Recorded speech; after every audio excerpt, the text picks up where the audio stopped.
Welcome to the CISSP Cyber Training Podcast, where we provide you the training and tools you need to pass the CISSP exam the first time.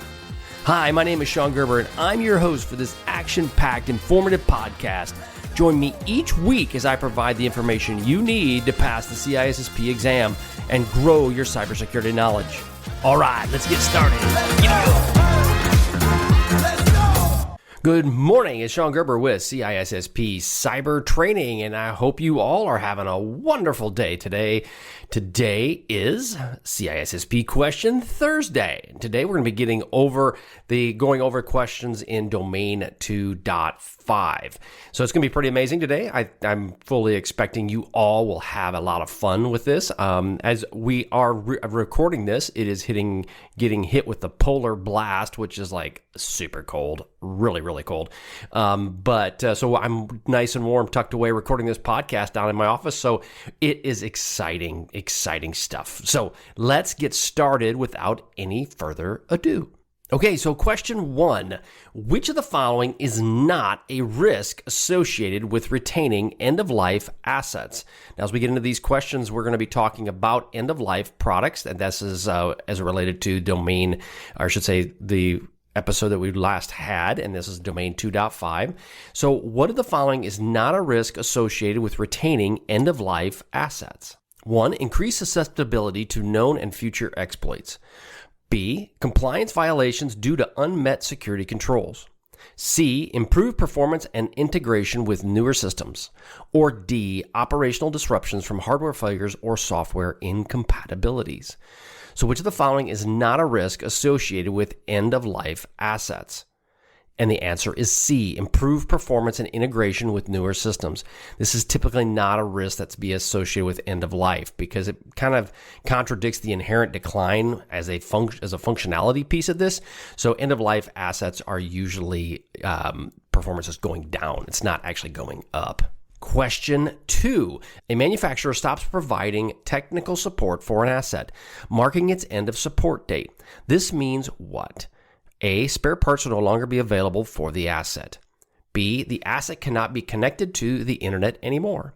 C. Security patches and bug fixes will no longer be provided. Or D. All of the above. And the answer is, actually, let me go back real quick. They're not supporting this anymore. So it's end of support date, which means C. Security patches and bug fixes will no longer be provided. Question 3, your organization identifies a critical business system approaching its end-of-life date. The most cost-effective option is, again, cost-effective, focus on the words, A, immediately upgrade the latest version, B, extend support from the manufacturer, C, continue using the system with additional security measures, or D, develop and implement a mitigation plan to a new system. Now, the most cost-effective approach, obviously, you're kind of thinking, this is a tough one. It is D, is develop and implement a mitigation plan to a new system. Bottom line is you really want to upgrade your system, and from a more cost-effective over the long term, it's better to upgrade it. But when it says immediately upgrade, you may not have a good mitigation strategy for it. So the most cost-effective method would be to come up with a plan and then implement that plan. Question 4, which of the following is not a secure data disposal practice for retired end-of-life or end-of-service assets? Again, what is not a secure data disposal practice? What is that? A, format the data drive. B, use a certified data sanitation software. C, physically destroy the storage media. Or D, leaving the data intact and recycling the asset. So not a secure data disposal would be D, leaving the data intact and recycling the asset. You don't want to leave any data that's sitting on that asset when you go to the recycling. Question 5, which is the primary consideration when deciding whether to extend support to an end-of-life or end-of-support asset? What is the primary consideration when deciding whether to extend support for an end-of-life or end-of-support asset? A, cost of extended support compared to upgrading. B, availability of alternative solutions in the market. C, security risks associated with continued use of the asset. Or D, user familiarity with the comfort level of the existing asset. Again, what is the primary consideration when deciding whether to extend support for an end-of-life or end-of-service asset? And the answer is C, security risks associated with continued use of the asset. Again, you should always consider the security risk when you're considering keeping any sort of end of life or end of support device active on your network. It's not basically just the cost or the user preference. You need to make sure what is the overall risk.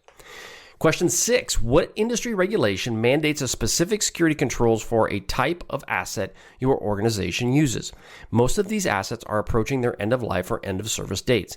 The best course of action is, again, so an industry regulation mandates specific security controls for a specific type of access within your organization. What should you do? Because they're going into life and into service. A, ignore the regulation. Really not a good idea. B, upgrade all assets immediately to meet compliance requirements. C, develop a risk-based plan to gradually upgrade and replace the assets while implementing temporary mitigation measures. Or D, negotiate with the regulator for an exemption due to the impending retirement of assets. Again, the best course of action would be C, develop a risk-based plan to gradually upgrade these. And again, you may have to work with your regulator on that if there's a specific hard date, but bottom line, most regulators will take that into account as long as you have a good plan and you're working the plan. And yeah, so that's just kind of keep that in the back of your mind. Question 7, which of the following tools would be most helpful in automating asset inventory tracking and end of life and end of service risk assessments?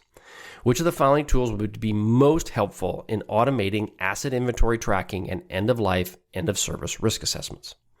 A, spreadsheet. B, network monitoring tools. C, a dedicated asset management software. Or D, security incident and event management system. Most helpful is C, dedicated asset management software. We talked about having spreadsheets and so forth, and they're fine, but having an actual dedicated asset management software that would be set up, that would remind you, it would keep tabs of that, it would allow you to be able to document all of that information. It's a much better tool and much better solution if you have one and if you can afford to put it in place. If you can't, well, then a spreadsheet is fine, but there is some risks with that. Question 8, during the business continuity planning exercise, you identify a single point of failure in your network caused by end of life and end of support switch. The best way to mitigate this risk is, so during a BC and DR planning, you identify a single point of failure in your network caused by an end of life and end of support switch. What should you do? All right, A, schedule immediate replacement of the switch with a newer model. B, implement redundancy by adding another switch to the network. C, develop a disaster recovery plan for handling outages caused by the switch. Or D, all of the above. And the answer would be D, all of the above, right? There's a lot of little things going on there, but if you do all of those would be a very helpful plan to get you set up for mitigating that risk. Question 9, an open source software alternative exists for end of life, end of support commercial software your organization uses. Before switching, you should prioritize what? An open source software alternative exists for an end of life and end of support commercial software your organization utilizes. Before switching, you should do what? A, cost savings compared to the commercial license. B, user training and adoption of the new software. C, thorough security vetting of the open source project. Or D, compatibility with existing systems and data formats. Okay, so all of those are important, but the best answer would be C, a thorough security vetting of open source project.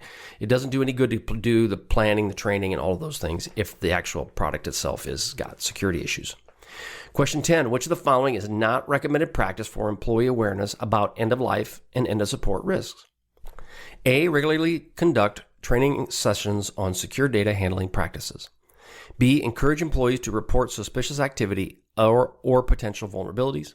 C, install security updates and patches on end user devices automatically. And then D, share information about upcoming end of life, end of support dates, and upgrade plans. So which of the following is not recommended practice for employee awareness? Now this is a tough one because the answer you're going to pick on, that you might pick on, would be any of the A, B, or C or D. C you wouldn't pick on because you go, well, install security updates and patches on end user devices automatically. Well, that you want that to happen, right? But it's not a recommended practice for employee awareness about end of life and end of support risks.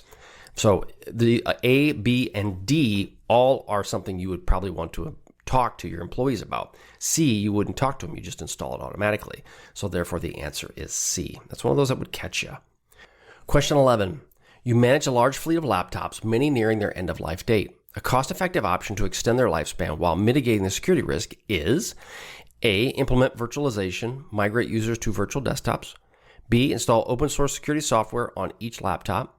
C. Upgrade the operating system to a newer version supported on older hardware. Or D. Extend support from the manufacturer and patch diligently. Again, you manage a large fleet of laptops, meaning nearing end of life. What is a cost-effective option to extend their lifespan? And the answer is A. Implement virtualization and migrate users to virtual desktops. It's one of the more cost-effective ways. Now, this can add up. It can be very expensive over time, but it is a cost-effective way, especially in the short term. And then you can help it's easy also to provision and deprovision these systems when they're virtualized. Question 12. Your organization maintains a data archive on magnetic tapes approaching their end of service date or end of support date. The most effective secure disposal method for these tapes is A. Degaussing following physical destruction. B. Overwriting the tapes with random data. C. Formatting the tapes and selling them as used media. Or D. Wiping the data tape drive heads and recycling the tapes.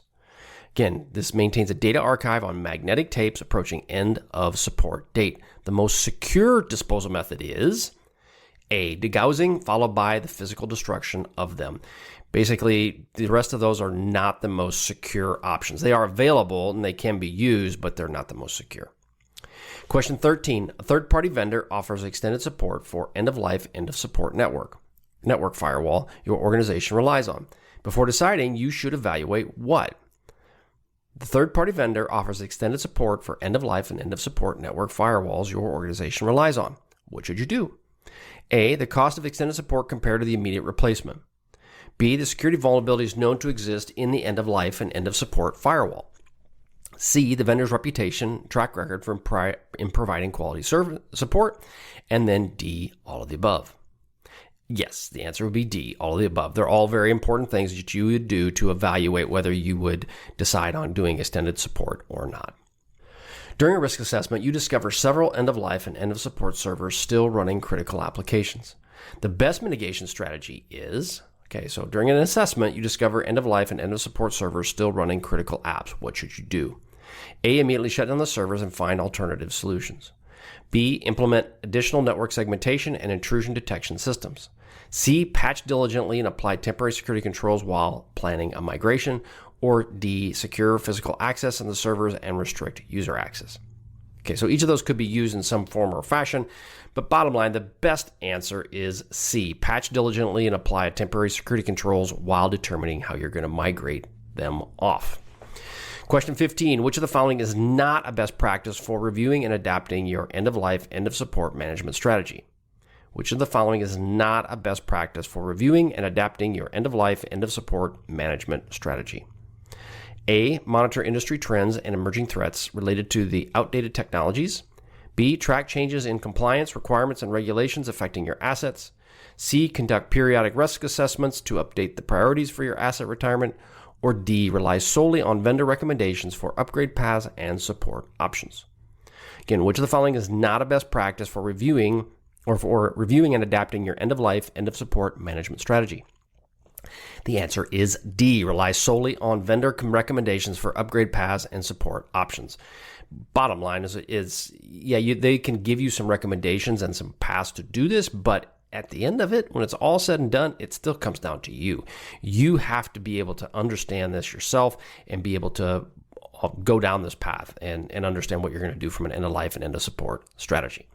Okay, that's all I've got for you today. I hope you guys have a wonderful day. Go to CISSPcybertraining.com and check it out. There's a lot of great stuff out there if you are looking to take your CISSP, or if you're just trying to learn cybersecurity. It's a lot of great information available to you.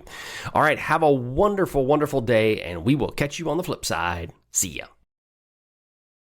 Hey, thanks again for listening today. It's been my pleasure to prep you for the CISSP exam. Are you interested, though, in some free CISSP exam questions? Head on over to freecisspquestions.com and sign up to join my email list, and you'll receive access for 60 free CISSP questions each and every month for the next 6 months. That's a total of 360 questions just for signing up with CISSP Cyber Training. You'll also gain access to other free CISSP resources, so just head on over to freecisspquestions.com and sign up, or head on over to CISSPcybertraining.com and sign up today. Have a wonderful day, and we will catch you on the flip side. See ya.